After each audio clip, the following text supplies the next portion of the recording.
ბევრი ადამიანი წლების განმავლობაში ინტენსიურად შრომობს, თუმცა მათი ფინანსური მდგომარეობა უცვლელი რჩება.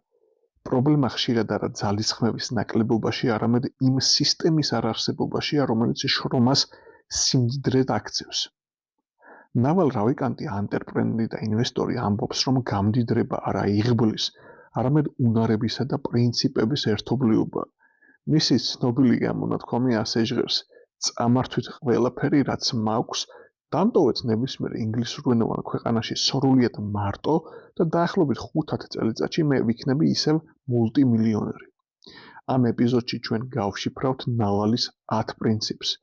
ეს არის ალგორითმი, რომელიც დოვლათის დაგროვებას კანონზომიერებად აქცევს. თუ ამ სისტემას ჩავწვდებით, ჩვენი ფინანსური თავისუფლება აღარ იქნება დამოკიდებული შემთხვევითობაზე. თუ ვერა, დავრჩებით იქ, სადაც ადამიანთა უმრავლესობაა. სხვისი ბიზნესის მშენებლად, საკუთარი კაპიტალის გარეშე. პრინციპი პირველი. ხშირად გვესმის მოწოდება იმუშავე, მუყაითადო და წარმატება აუცილებლად მოვაო. სინამდვილეში ეს რჩევა სახიფათოა, რადგან ის მთავარს არ ამბობს. დაფიქრდით, ოფიციანტი, ჭურჭლის მრეცხავი ან ტაქსისტი ხშირად ბევრად უფრო მეც და მუყაითად შრომობს, ვიდრე მილიონერი. თუმცა მხოლოდ შრომით ისინი ვერასოდეს გამდიდრდებიან.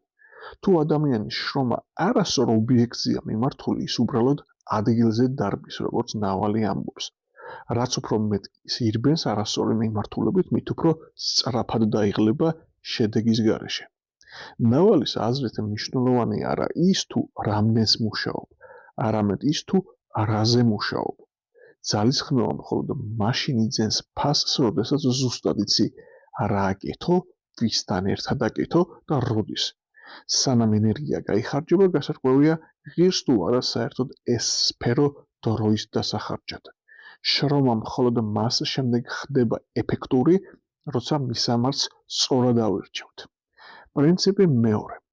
იმისათვის, რომ ადამიანმა სწორი მიმართულებით დაიწყოს მოძრაობა, პირველ რიგში ჩვენ აქ ტერმინები უნდა განვმარტოთ. ნავალი ერთმანეთისგან კაცრად ასხოვებს სამ ცნებას: დოვლათი, ფული და სტატუსი. ადამიანთა უმრავლესობა გაუცნობიერებლად თუ გაცნობიერებულად ჩართულია სტატუსის თამაშებში. ისინი ენერგიას ხარჯავენ სოციალურ იერარქიაში ადგილის დასამკვიდრებლად, რაც ხშირად სხვების ხარჯზე წინ წასვლას გულისხმობს. ეს არის ერთგვარი ნულოვანი ჯამის თამაში. იმისათვის, რომ მე მოვიგო, ვიღაცას უნდა წავაგებინო. პრობლემა ისაა, რომ სტატუსით მოთამაშეები ხშირად თავს ესხმიან მათ, ვისაც დოვლათის შექმნა სურს და სახელს უტეხენ. ნავალს ჯერა, რომ თუ თქვენ გულის სიღრმეში სიმდიდრე ან მდიდარი ხალხი გძულთ, თქვენი ქვეცნობიერი ყველაფერს გააკეთებს, რომ დოვლათის სულ ხელიდან გაგისხლდეთ ხოლმე. ნავალის აზრით მიზანი უნდა იყოს მოვეშვათ სტატუსის თამაშებს და გადავერთოთ დოვლათზე. დოვლათი ეს არის აქტივები, რომლებიც ჩვენს სასარგებლოდ მაშინაც მუშაობენ, როდესაც გვძინავს. ფული არის მხოლოდ დროისა და ქონების მიმოცვლის საშუალება, ხოლო სტატუსი გახლავთ ადგილის სოციალურ იერარქიაში. გამოსავალი მარტივია. ადამიანი უნდა შეეშვას სტატუსის თამაშებს და მათ ის ამ თამაშია ჩართული. გააცნობიერეთ, რომ დოვლათის დაგროვება ეთიკური გზით არა მხოლოდ შესაძლებელია, არამედ აუცილებელიცაა ნამდვილი თავისუფლების მოსაპოვებლად. და მაინც, საიდან დავიწყოთ დოვლათის დაგროვება? პრინციპი 3. ადამიანთა უმრავლესობისთვის იდეალური კარიერა სტანდარტულად გამოიყურება. კარგი განათლება, მაღალი პოზიცია პრესტიჟულ კომპანიაში მუშაობა. ეს არის უსაფრთხოების კლასიკური მოდელი, რომელსაც სკოლაში ვასწავლი. თუმცა სწორედ აქ იმალება მენტალური ხაფანგი. ნავალის აზრით, როდესაც ხელფასზე მუშაობთ, თქვენ ყიდით თქვენს ყველაზე დეფიციტურ აქტივს, თქვენს დროს. ნავალი თვიურ ხელფასს ნარკოტიკს უწოდებს, რომელსაც დამქირავებული გაძლევთ იმისათვის, რომ დაივიწყოთ საკუთარი ამბიციები. სანაცვლოდ ის ყიდულობს თქვენს თავისუფლებას და თქვენი ხელით აშენებს საკუთარ ფინანსურ იმპერიას. ნავალის ფორმულა ამ წესრიგს არ ღვევს. ფინანსური თავისუფლება შეუძლებელია კაპიტალის, ანუ ბიზნესის ფლობის გარეშე. მისი წესი კაცრია. თუ ბიზნესის წილს არ ფლობ, ფინანსური თავისუფლების გზას არ ადგახარ. რეალობა ასეთია. ყველა, ვინც ცხოვრების გარკვეულ ეტაპზე მდიდრდება, ფლობს რომელიმე პროდუქტის, ბიზნესის ან ინტელექტუალური საკუთრების ნაწილს. სხვა გზა უბრალოდ არ არსებობს. იმისათვის, რომ შევწყვიტოთ დროის ფულში გაცვლა, ჩვენ უნდა ვფლობდეთ რაღაცას, რაც ჩვენს გარეშეც გაიზრდება. კარგი, გავაცნობიერეთ, რომ ბიზნესია საჭირო, ან ბიზნესის წილი. რა ნაბიჯია გადასარქმელი ამისათვის? პრინციპი მეოთხე. ჩვენ ვახსენეთ, რომ ფინანსური თავისუფლებისთვის აუცილებელია ბიზნესი. აქ ჩნდება მთავარი ბარიერი. როგორ უნდა მოიპოვოთ რესურსები, როცა არაფერი გვაქვს? რატომ უნდა გამოგვიყვეს ხალხი? ან რატომ უნდა გვანდოს ინვესტორმა კაპიტალი? პრობლემა ისაა, რომ უმრავლესობას სურს წარმატება, მაგრამ გაურბის პასუხისმგებლობას. ადამიანებს ურჩევნიათ დარჩნენ ანონიმურ ჭანჭიკებად დიდ სისტემებში, სადაც მარცხი კოლექტიურია და პირადად მათ პასუხს არავინ მოსთხოვს. მაგრამ იცოდეთ, ნავალი ამბობს, სანამ სხვის ზურგს ეფარებით, თქვენ მხოლოდ შემსრულებელი ხართ და არა თამაშის წესების დამდგენი. პასუხისმგებლობის გარეშე თქვენ ვერასდროს მოიპოვებთ იმ მაღალ ნდობას, რომელიც აუცილებელია კაპიტალის ან გუნდის სამართავად. ნავალის რჩევა კაფიუა. მიიღე ანგარიშვალდებულება და ბიზნეს რისკები საკუთარ თავზე აიღე. ეს ორლესული ხმალია. თუ დამარცხდები, მთელი სიმძიმე შენზეა. მაგრამ თუ გაიმარჯვე, წარმატებას ისაკუთრებ. დღესვე უნდა დაიწყოთ საქმის კეთება საკუთარი სახელით, როდესაც საზოგადოება დაინახავს, რომ მზად ხართ რისკვისთვის, ის სანაცვლოდ მოგცემთ ნდობას, ძალაუფლებას და გავლენის ბერკეტებს. გამდიდრება იწყება იქ, სადაც ადამიანის სახელი ხდება ხარისხის ყველაზე დიდი გარანტორი. კი, მაგრამ რომელი ბიზნესი დავიწყოთ, ან როგორ დავიწყოთ? პრინციპი მეხუთე. ბიზნესის დაწყებისას ადამიანის უმეტესობა იყურება იქ, რაც უკვე არსებობს. ისინი ცდილობენ მიბაძონ სხვებს, შევიდნენ უკვე გადატვირთულ კონკურენციაში იმავე პროდუქტით. ლოგიკა მარტივი აქვთ. თუ ეს სხვასთან მუშაობს, ჩემთანაც იმუშავებს. თუმცა ნავალის აზრით, დოვლათი კოპირებით არ იქმნება. თუ თქვენ შედიხართ ბაზარზე, სადაც ყველამ ყველაფერი იცის, თქვენი მოგება ყოველთვის მინიმალური იქნება. ნამდვილი ფინანსური ნახტომისთვის უნდა იპოვოთ ის, რაც საზოგადოებას სასტიკად სჭირდება, თუმცა ჯერ წარმოდგენა არ აქვს როგორ მოიპოვოს. თქვენი ბიზნესი უნდა გახდეს ის ხიდი, რომელიც ამ დეფიციტს შეავსებს. ეს ნიშნავს, რომ თქვენ უნდა იყოთ იქ, სადაც სხვები ჯერ ვერ იყურებიან. ნავალის ფორმულა სიმდიდრის შესაქმნელად ასეთია. მიეცით საზოგადოებას ის, რაც სურს, თუმცა ჯერ არ იცის როგორ მოიპოვოს. გააკეთეთ ეს მასშტაბურად და ეკონომიურად. ეს ნიშნავს, რომ თქვენ აღარ ეჯიბრებით სხვებს იმაში, რაც უკვე არსებობს. თქვენ ქმნით თქვენს სისტემას. ლოგიკური კითხვა. თუ სხვების კოპირება არ მუშაობს, მაშინ როგორ უნდა მივხვდეთ, რა სჭირდება ბაზარს? აქ შემოდის პრინციპი ნომერი 6. ადამიანთა უმეტესობა პასუხს გარეთ, ტრენდებსა და სხვისი წარმატების кейსებში ეძებს. ახლა კარგად მომისმინეთ.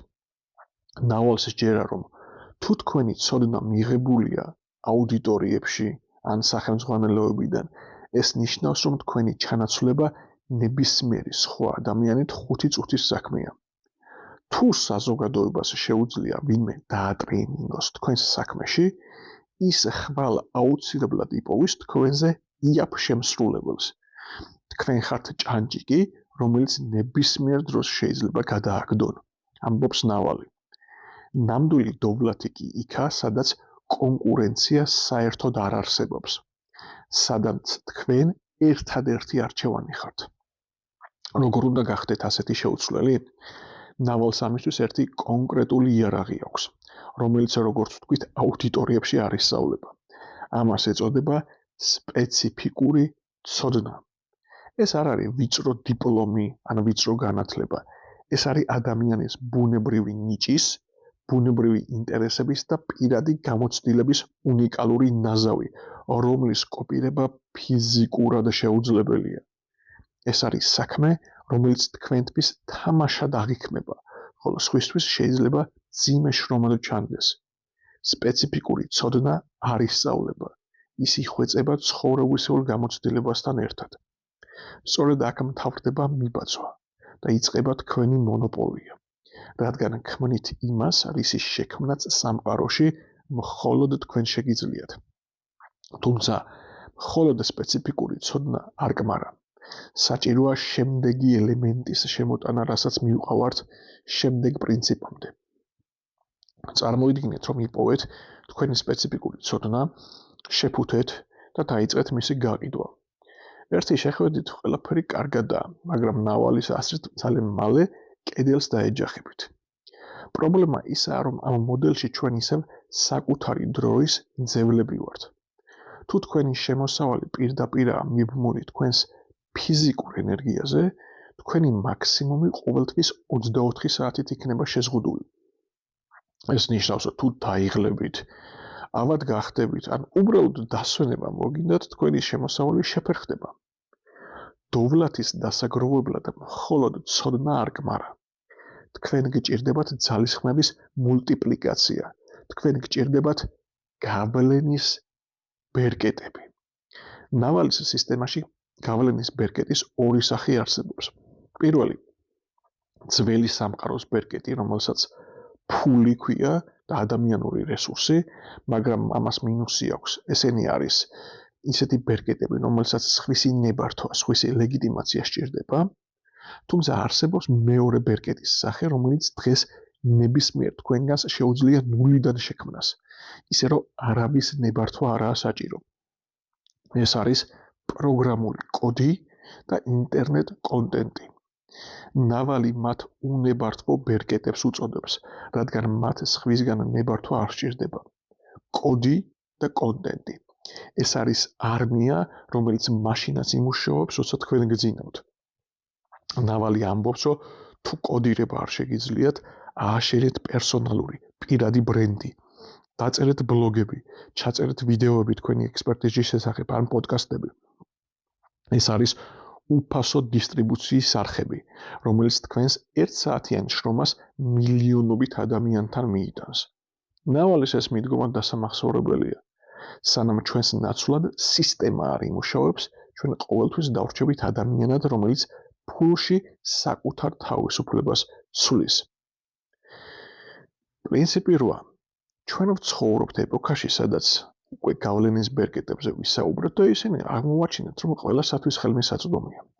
ყველა შეუძლია პერსონალური ბრენდის შენება დაიწყოს ინტერნეტში, გამოიყენოს ხელოვნური ინტელექტი, ან გაუშვას მეტას რეკლამები. ერთი შეხედვით თითქოს ყველას თანაბარი შანსები აქვს. თუმცა რეალობაში მაინც გვყავს მკვეთრად გამოხატული გამარჯვებულები და დამარცხებულები. საქმე ისაა, რომ ბერკეტი თავისთავად ბრმაძალაა. ის მხოლოდ აძლიერებს იმას, რასაც თქვენ აკეთებთ. თუ თქვენი მიმართულება მცდარია, ბერკეტი მხოლოდ თქვენი კრახის მასშტაბებს გაზრდის. თუ არასწორ მხარეს უბიძგებთ ლოდს, ბერკეტი ამას უბრალოდ თქვენსკენ გადმოაგდებს. ნავალის აზრით, თანამედროვე სამყაროში ყველაზე მაღალანაზღაურებადი უნარი არის სწორად განжის უნარი. ჩვენ სპეციფიკურ ცოდნას, გავლენის ბერკეტებს უნდა დავუმატოთ სწორად განжჯა. ეს არის უნარი მიიღოთ ზუსტი გადაწყვეტილებები იქ, სადაც სხვები იბნევიან. როგორც ნავალი ამბობს, ჩვენ სულ უფრო მეტად ვშორდებით ფიზიკურ შრომას და ვუახლოვდებით განжჯის ეპოქას. ადამიანს, რომელსაც აქვს სწორი ხედვა, დამოუკიდებლად ფლობს ბერკეტს, წინ ვერაფერი დაუდგება. სიმდიდრე აღარ არის ბევრი ქაოსური მოძრაობის შედეგი.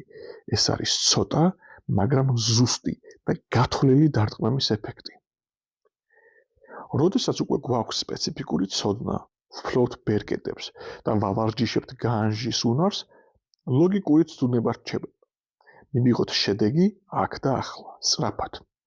სწორედ აქ უშვებს შეცდომას ადამიანთა 99%. აქ შემოდის პრინციპი ნომერი 9 ბოლოს წინა. პრობლემა ისაა, რომ ადამიანების უმრავლესობა ვერ უძლებს დროს. ისინი ერთი საქმიდან მეორეზე ხდებიან, ერთი პარტნიორიდან მეორეზე.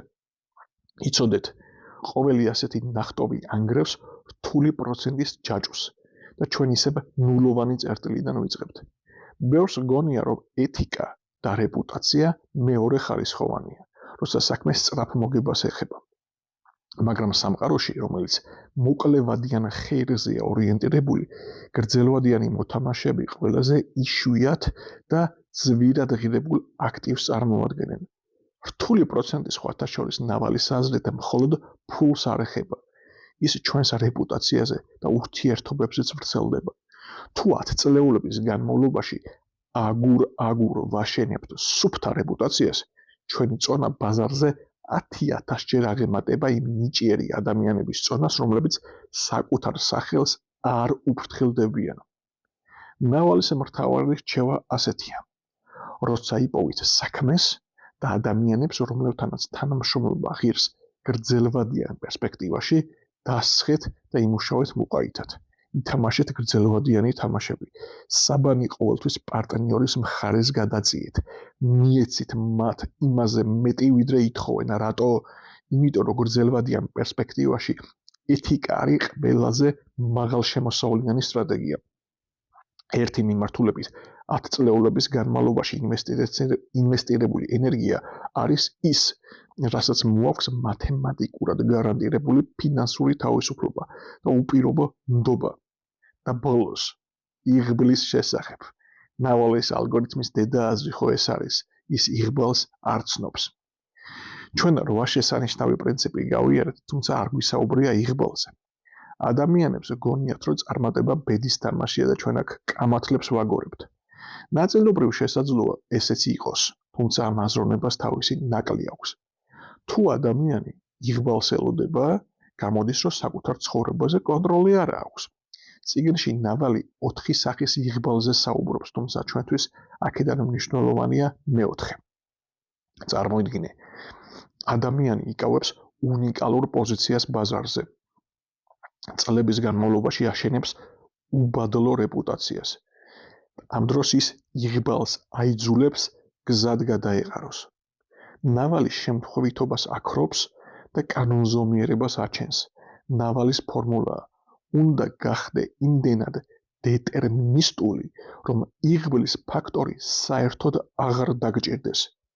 იღბალი თავისი არსით თანდათან ბედის წერას დაემსგავსება. ეს ნიშნავს, რომ შენი ხასიათი იქცევა შენს ბედის წერად.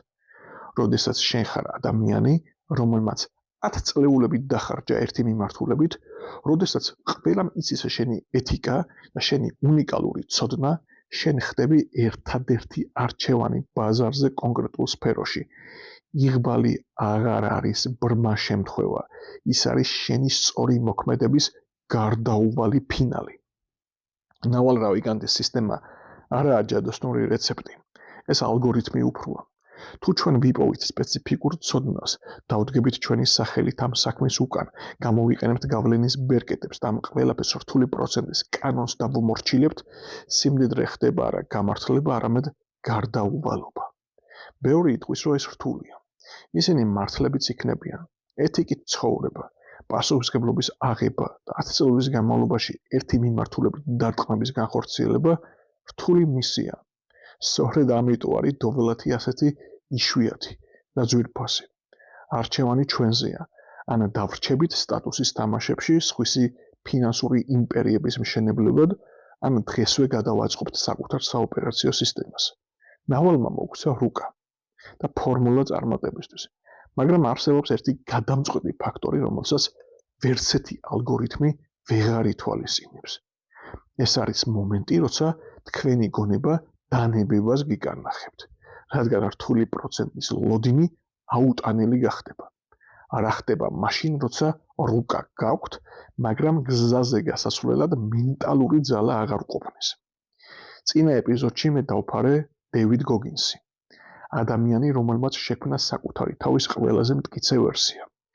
იმავე ვერსია შეგიძლიათ იმ ეპიზოდს მოусმინოთ და თქვენ გაიგებთ, როგორ იმუშაოთ დისციპლინით, რომელიც ნავალის ალგორითმს რეალურ შედეგებამდე გაიყვანს. ამ ეპიზოდის შემდგომ დევიდ გოგინსის ეპიზოდს უყურეთ. უსმინეთ. ეს იყო გონების საამქრო, მე ვარ ომარ ნოე წერეთელი. გოგინსის ეპიზოდის ლინკი ვიდეოს აღწერაში იქნება და აბა შეხვედრამდე.